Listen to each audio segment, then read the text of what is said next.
Welcome back, everybody. TheAcerasa here, and we are playing the longest game in existence, Xenoblade Chronicles.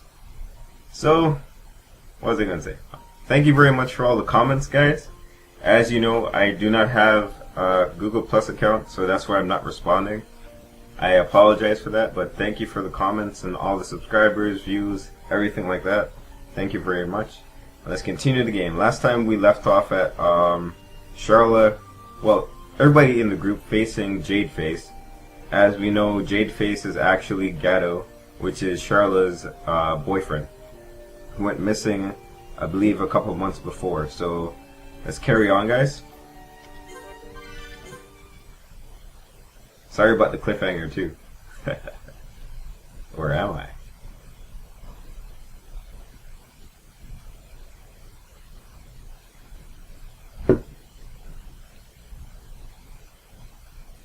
Long load, isn't it?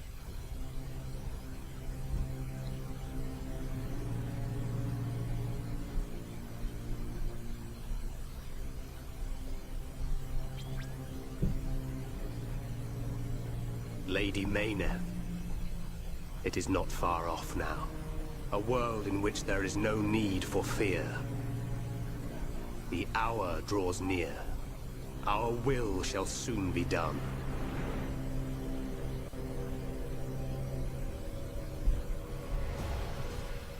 First, there is the matter of the Monado.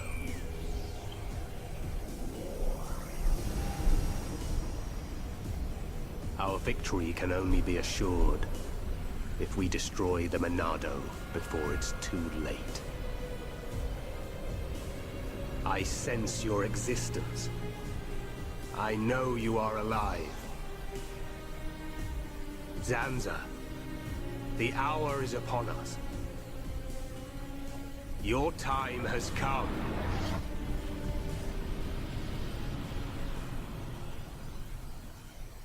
Oh, he's in the head of the Mechon. I guess that makes sense. Shulk. Shulk.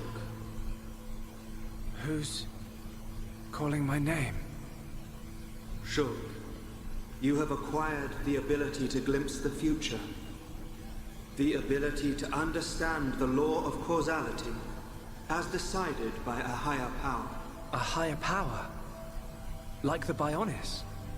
Why do you desire to change the future? Why do you wish to act against their will?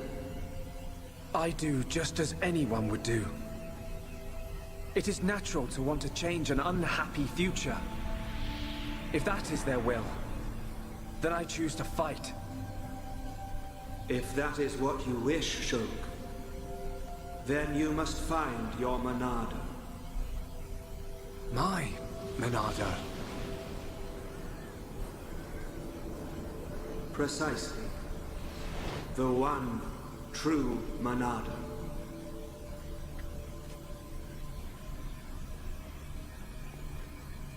You can't do that. Because you aren't here. Not anymore.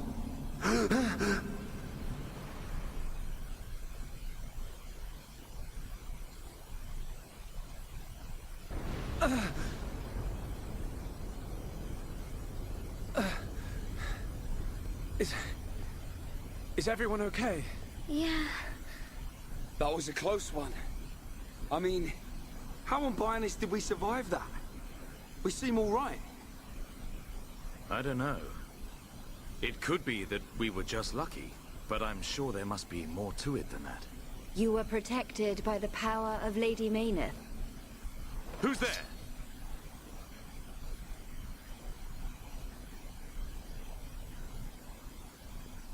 Phoebes.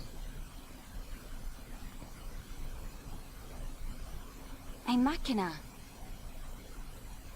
Are you... Vanea? Vanea? Does that mean you're Mikol's daughter? I am glad you are safe. Lady Mayneth. Lady Mayneth?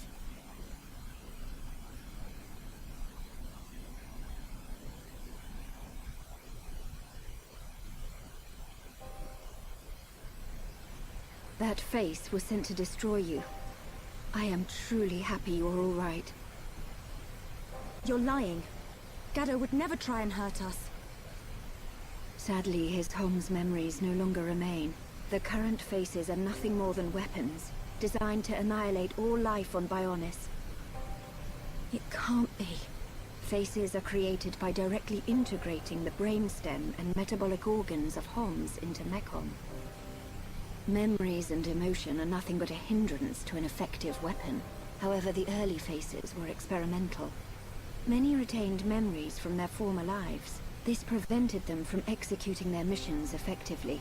More recent faces have had all memories of their previous lives completely erased. Is that because of me? No, it is not your fault. Mumkar seems the more likely candidate. His attachment to us was too strong. You could say it caused his destruction. That sword one and all. You are correct. No, it's not true. Oh, my Gaddo. Sharla? Ouch. Explain it to me. I mean, why does Egil want to make us into Mechon? What's the reason for all this? In order to counter the Monado. I knew it. The Monado is ineffective against the High Entail, the Homs, against all races of Bionis. Egil suffered a bitter defeat in the battle 1 year ago. After that, he theorized that he could counter the Monado by integrating organic life from Bionis. Of course. Initially, the Monado couldn't take a Hom's life. It can now, though. It could not harm those who share the blood of Zanza. That was its sole weakness. But Zanza lifted that constraint. Those who share the blood of Zanza? Who is that giant? The progenitor of the Homs. Him? And once the friend of my brother Egil, before they became sworn enemies. It was Zanza who devastated Mechonis. What? So are they saying Zanza is the Bionis?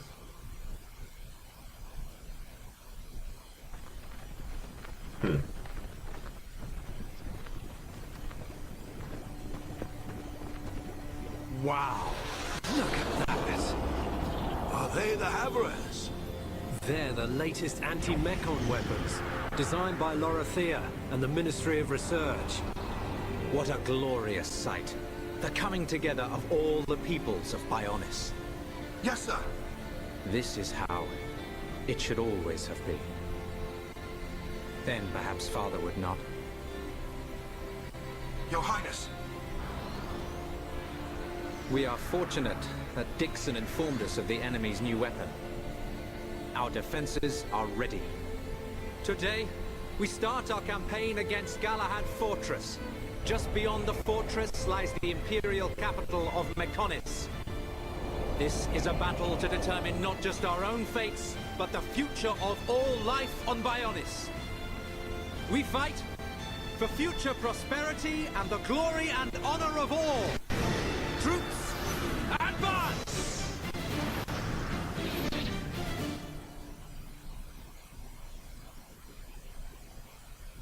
Yeah, so sometimes my computer struggles to render all this stuff.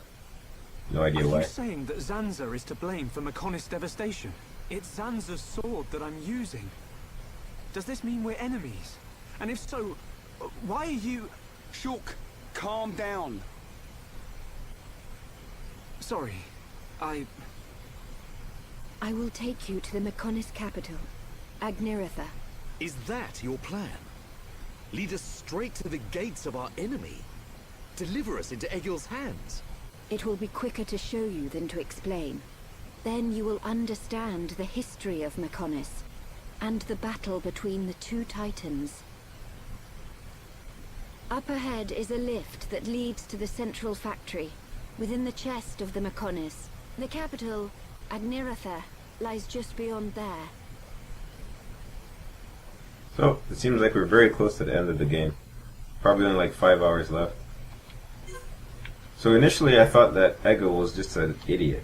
I mean, he had so many chances to destroy the Monado, but it seems the Monado is relative based on Shulk's dream just a while ago when he was floating in space.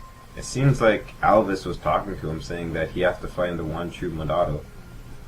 My perception of that is that the Monado is something that comes from within.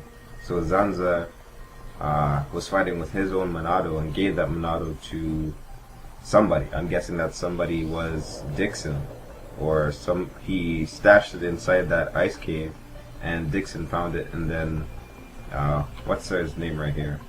Can't remember his name. Dunban here found it. Well, not found it, but ended up using it. So Shulk is actually using Zanza's Monado right now. That's my understanding. I could be completely wrong, but that's just what I'm thinking. Alright. So yeah. That's interesting. Gotta find the one true Monado. I don't suppose I can teleport to the other side. I'm not sure if I was on that other side. 5th floor. Nope. Gotta keep running, guys. Gots to keep on running.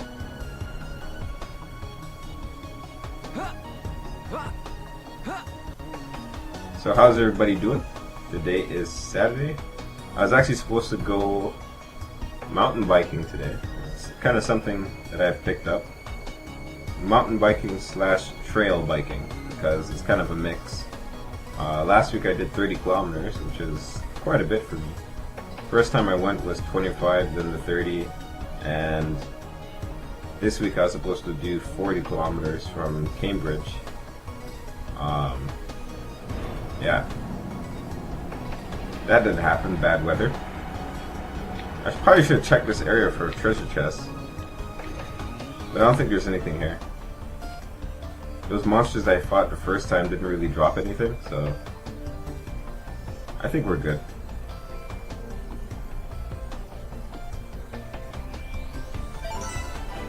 What?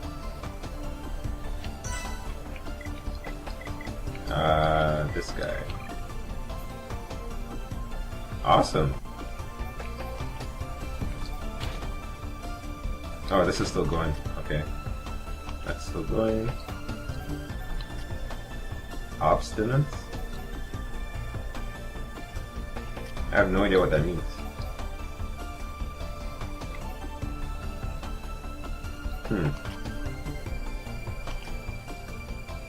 Serenity.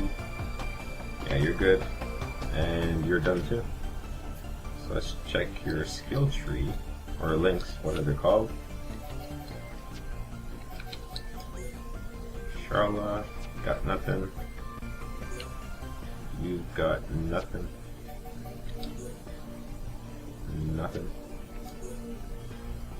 Nope.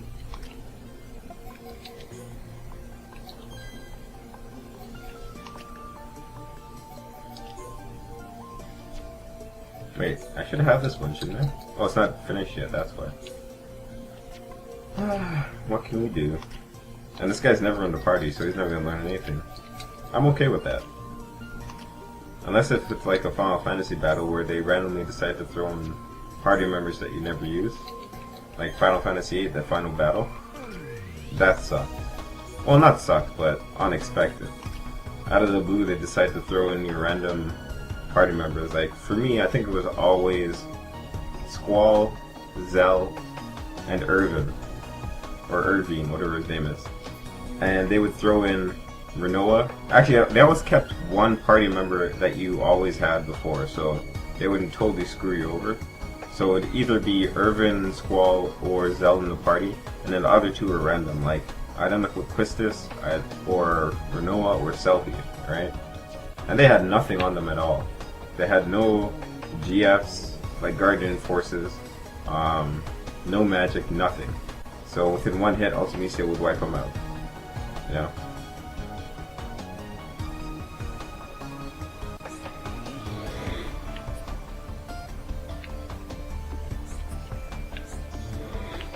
There was something else I was gonna say. Can't remember. Something about this game. Something about the storyline.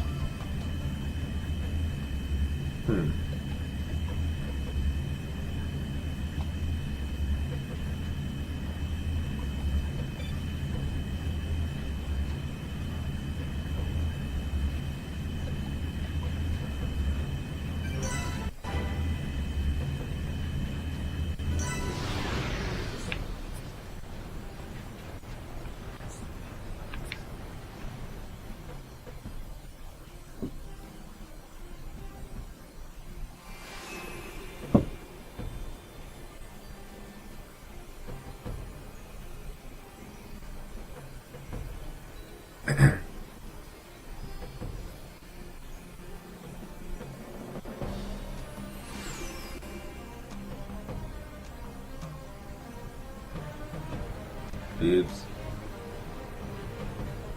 Boobs everywhere. This is the central factory within the chest of the Mechonis. Can you see the ring up ahead? At the base of that ring is a transporter that leads to Xenoblade. We must first head there. This place is full of autonomous security, Mechon. Tread carefully. And we are level 63? I think we're level 63. I am. So, any enemies above level 61 I gotta look out for, because they can probably kill me. And up here is a red thing. We can enable that. Let's just see what it is.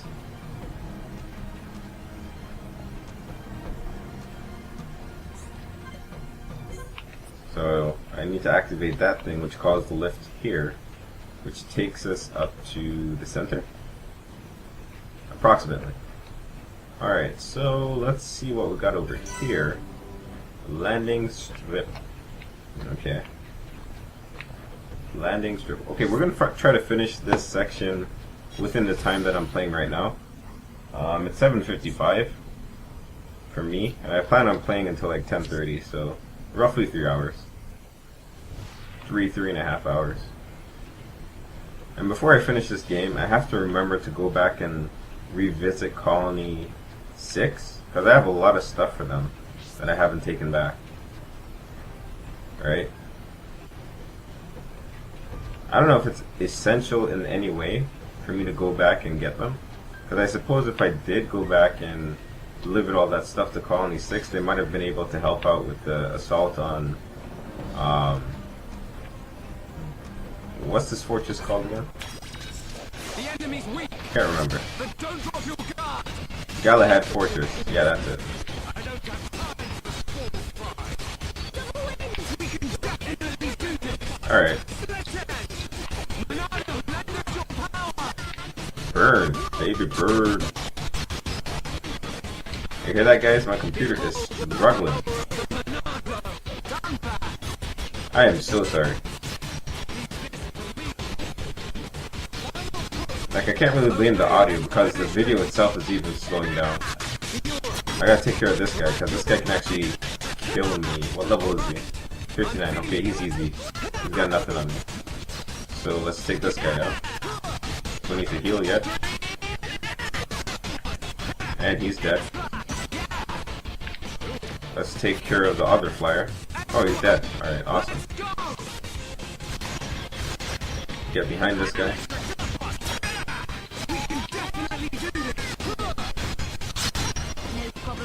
Piece of cake. I can see this isn't pushing you at all. Yeah, so my computer's struggling. I have a 560 Ti, so I'm not exactly sure why it's struggling so much. I've looked at several gameplays of other people with this game, and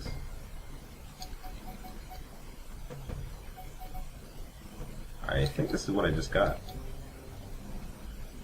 It's an attack frame, and for some reason it lowers everything, even my attack power.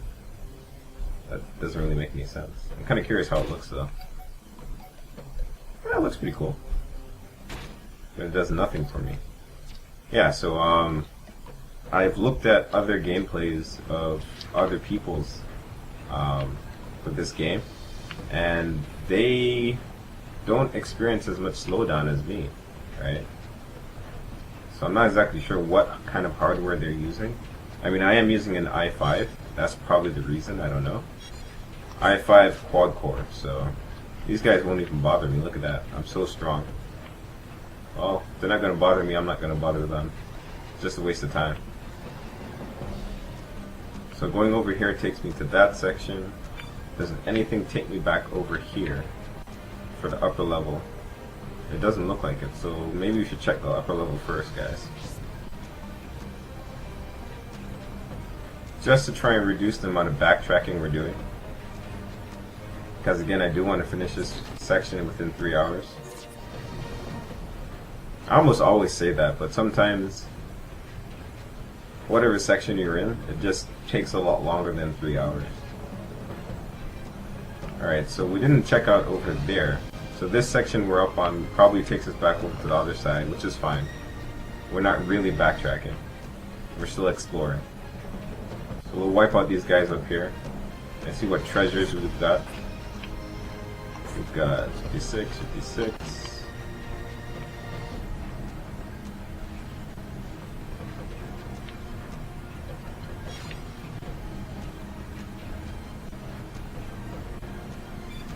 It's kind of funny. The Mechon is kind of filled with empty space, more or less, right? Compared to the Bionis. The Bionis is filled with, I don't know, rock? I suppose rock, right? You don't really have another way of determining what the Bionis is made out of, right? Because we just live on it and it just looks like dirt, more or less, right? But the Mechon is like mainly empty space. We've completely walked out the entire Mechon within maybe 7 hours? 7 hours? So this was a waste of time, guys. We had no reason coming up here whatsoever. Damn near killed myself.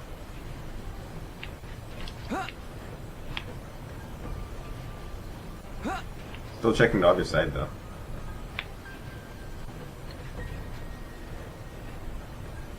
Because it seems like the left side is where we need to go. I don't know what she did, but she almost killed herself.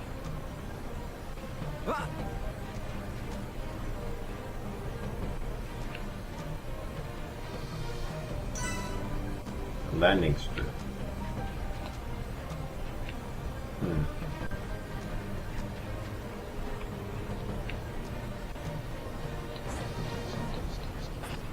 $57.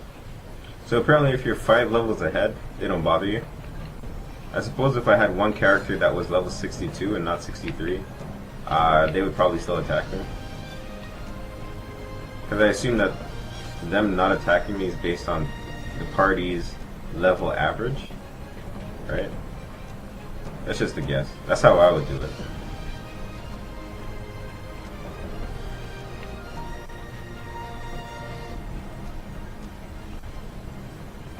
If you're wondering why I'm thinking like this, is one, I'm actually working on my own game. I've been doing so since I was in grade 9, which is a very, very long time. Grade 9 for me happened like 15 years ago. I'm 27 years old, by the way. So, there's that.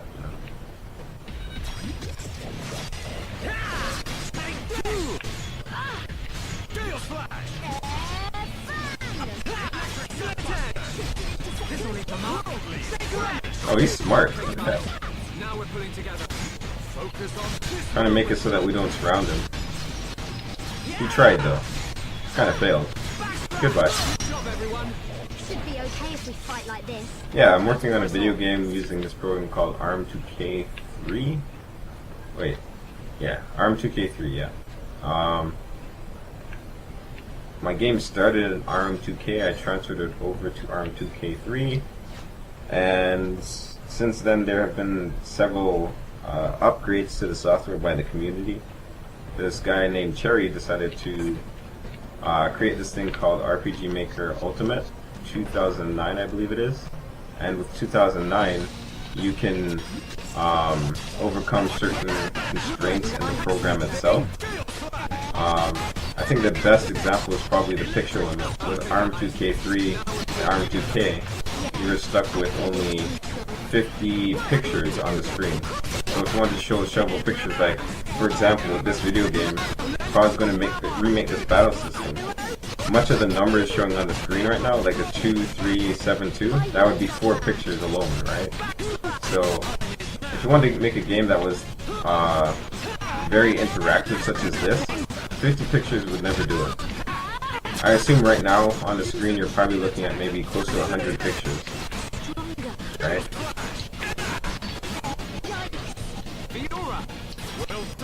Close to 100 pictures. That is a lot. And, well, it's kind of fair if you think about it. Because back then, when ARM2K first came out, the amount of graphical RAM, the amount of RAM you had and CPU power 50 pictures was a lot, right? And the way you code the software, like your game, you could easily make it so that your game is running very slow if you made your own custom battle system, right? Because the game did come with a built-in battle system, but it wasn't exactly the best battle system out there. So if you wanted something that was a little bit different and more to your design, you'd have to go out of your way and make it, right? So that's what I did, but in order to do it, required a lot of knowledge of the battle system itself and how processes work, like event processes. Events are more or less like characters on the screen. That's how they're originally designed to be, right? They're originally designed to be characters on the screen. So for example, for this battle system, each of these people we see on the screen right now would be events, right? Character events. So this would be the hero, which would be Shulk, right? That's default. That's controllable by the player, so if you push anything on the keyboard, it's directly related to him. Now the other two characters, you could code it on the map itself. Like what we're running on is called the map. You could code it on the map in the sense that these events would follow the hero based on other control events that you have. So you have events that are initiated by pushing enter. Like if you walk up, if you're in proximity to that event and facing it, and you push enter, you will talk to that event, right? And whatever is coded into that event will execute. So if you want to say show message, it'll show a message. If you want to make it so that you talk to the person and have a conversation, you can simulate a conversation like that. You also have on touch, so if you run up to it and you touch it, you will initiate whatever commands are in that event. So if you want to say there's a trap on the floor and the person runs over it, as soon as they touch it, or the X and Y values are equal, you're going to end up having that event command triggered. Other events type you have is parallel process. The parallel process, you have it running in the background. So if you have, what's the best example? I guess the best example would be these two characters following the main character. It would be a parallel event, right? In the sense that if I decide to run left, they follow me running left. If I run right, they follow me running right. If I choose to walk, that would also be a part of the parallel process. They would walk as well, right? An auto event is, no, this, what I'm talking about is all relative to ARM2K itself, right? So other game development software might have events and control environments a little bit different than what I'm talking about right now. So for ARM2K, there's also an auto start event. An auto start event basically is the uppermost level for events. An auto start event would pretty much disable every other event that's running. So if you're in a conversation with somebody and you have an auto event that's supposed to start running, as soon as that conversation event, like the push key event, is finished, you're going to have that auto start event come on. Now if there's no push key event running and I'm just running around minding my business, and there's a counter in the background counting up a certain time limit, and that time limit is reached, that auto event that is set to trigger at that specific time will turn on and override whatever else I'm doing, right? So if I'm like running around and I'm about to push the menu button, for example, and that auto start is on, I will not be able to enter the menu because the menu is typically run on a parallel process, right? So in the order of, she's gonna die. In the order of events priority, you have auto start,